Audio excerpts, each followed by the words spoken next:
Hello, everyone, and welcome to our November show for the Marlborough Law podcast. Today we have Daniel, myself, and Sophie.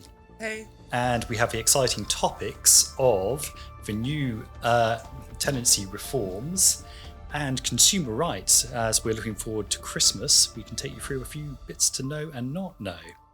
So over to the expert on tenancy. Let's be honest, right? So we got this. It's been in the news since August. This tenancy, and we know it's been in the reform for the last four and a half years. We're not going to get into a political argument about it or debate about it. But what it has done is it's given tenants an advantage, I suppose, and balanced out the equals of someone renting a property. So there's main points to it, and there's some good things and some bad things. People will take what they want out of it. But so one of the things I enjoyed, actually, one of the things that I think has been good is that people can have pets now. Now, we had this discussion, I know we did. This is a point of controversy for quite a few people, but this is, as Dan said, this is not politics. This is what's happening. Law. So it will benefit people, I suppose. From our point of view, is the tenancy agreements will change subsequently, because you could look at a tenant, which possibly could be argued that, well, I want my 12 cats in a flat. Well, practically, is that correct, or is it not? Or do you want a dog that bites? There's circuit skirting board, etc. So these tenancy agreements will now need to be niched, and certainly something we can support here at Marlborough Law and look into and what's fair and reasonable, because we don't want an argument later on. But that's one of my areas that I enjoyed the changes for. Cat law. Well, that could be a new law, actually. We could actually start up our own private members bill. Actually, not a bad idea, actually. I like the idea, the cat law. You can only have so many cats. That's it. Let's move forward. So there is that, which is really good. I think that'll help people, especially if you're a lone person, and it'll give them an ability to be able to have company and support that. So there is some good things that come out of that. But that would need to be reflected in the agreement. Yeah, presumably any sensible landlord should have their tenancy agreements reviewed to look at things like keep and repair your property to account for potential pet damage. Yeah. So anyone who's out there whose tenancy agreement's going to be altered quite significantly by this, or should be reviewing, should be looking forward to the future, what this new bit of legislation is going to do for you as a landlord and do for you as a tenant, and how to react properly to it. Not break the law properly, but make sure you're properly protected. Yeah. I think one of the most, I don't know whether you've heard this, but what I'm recognising is one of the Section 21. That's the big one, isn't it? Yeah. For those who don't know, Section 21 is the ability for landlords to give a no-fault eviction. Yeah, that's so. Would you say that it's an advantage to the tenant, or would you say it's an advantage to the landlord? Is it a balance of both? Because Section 21 is a long period of time. If you make an application to the courts under Section 21, we know that it can be a long period of time. At the moment, it's very much in the landlord's favour. They can, without any explanation, remove any tenant at any time except in the protected part of their tenancy. So that's it. And the judge, provided there's a formulaic process of certain things have to be done, but provided those, it's almost a tick box exercise, provided that's carried out, that's it. The judge has no choice but to evict. Under the new law, I'm sure Dan can take us through. Well, it's much better now in a sense that there's no fault. So I assume, I'm guessing that the way this has been formed is you've got no fault with divorce, you've got no fault eviction and what have you. It's protecting more the members of society as opposed to the owners of these properties as well. So you've got no fault. The issue arises, I suppose, when you've got, we haven't discussed this at the moment, but it's just come to mind. So if you've got a tenant and that tenant sublets the tenant out on a no fault, it's very difficult under the Section 21 or a long period of time. If we're talking subtenancies, there's normally a clause in most tenancy agreements forbidding subtenancy. But it's amazing how often it happens and you find this absolute tangle. Exactly. So I think there'll be a change in that clauses. I would assume that there would be more of protection towards a tenant. I think what we're going to find is one of two things. I think we're going to find most landlords who stay in the industry are going to review their tenancy agreements. So any tenants, make sure you know what your rights are before going in. That tenancy agreement being breached could lead to your landlord being in severe trouble. But I also have a sneaking suspicion, without getting political, but a number of landlords will say, I wanted the right to choose who I want in my property and to kick them out, quite frankly, when I wanted. So some people may be leaving the market. However, that's going to have hopefully push on benefit for the housing market, bring prices down so people can get on a housing chain. But in terms of pure law, it's going to be interesting to see how this works out.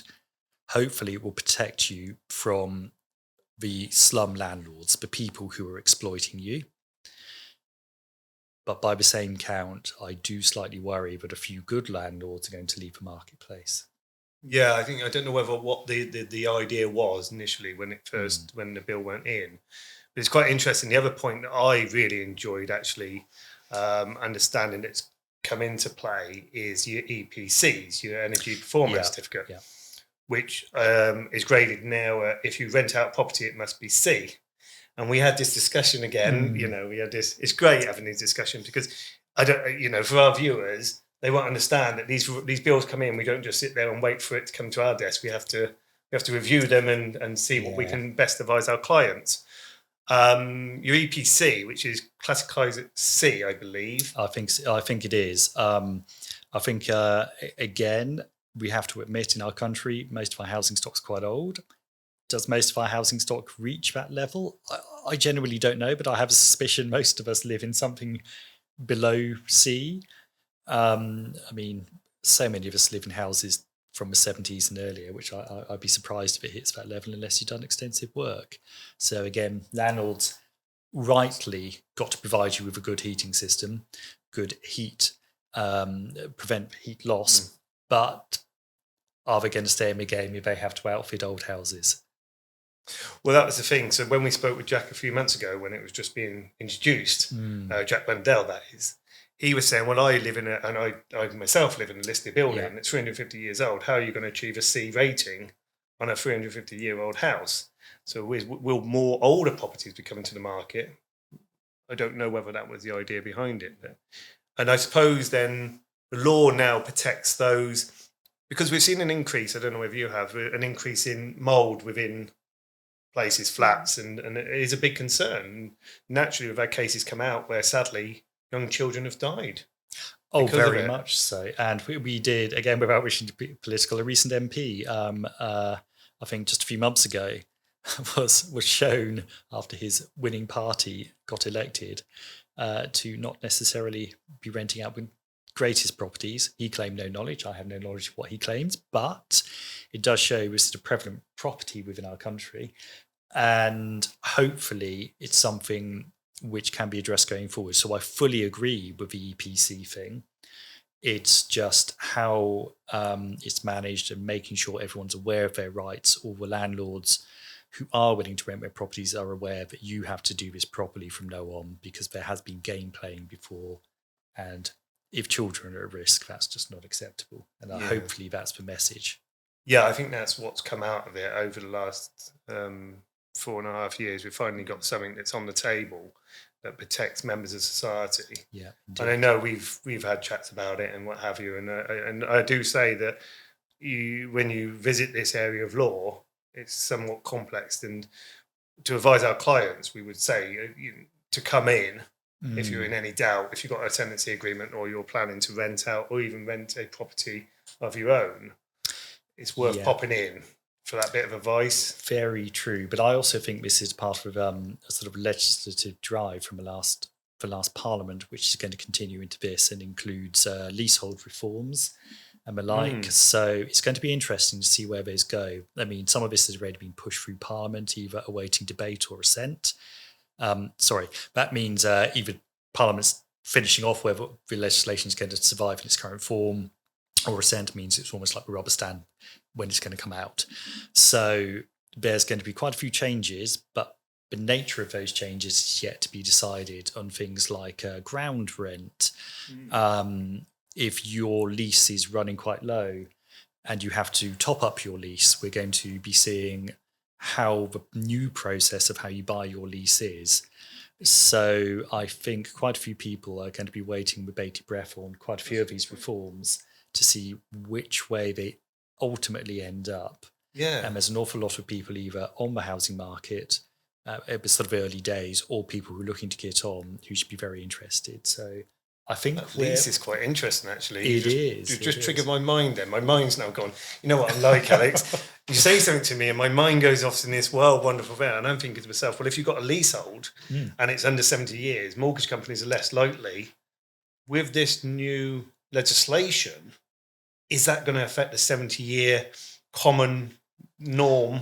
Ooh. What are you going to be doing? Are we going to have an area where we're going to be struggling to obtain a mortgage because we don't fulfill what the lease says? Or do you know what?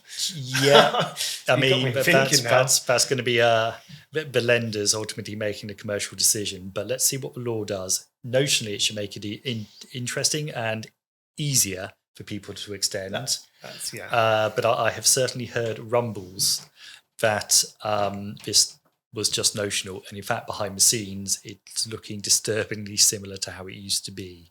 We should do a podcast on this. I think that would be good. I'm looking forward to that. It's a deal. But I think before we ramble on too long, thanks very much to listen to our incessant chatter, and we look forward to seeing you next time here at Marlborough Law.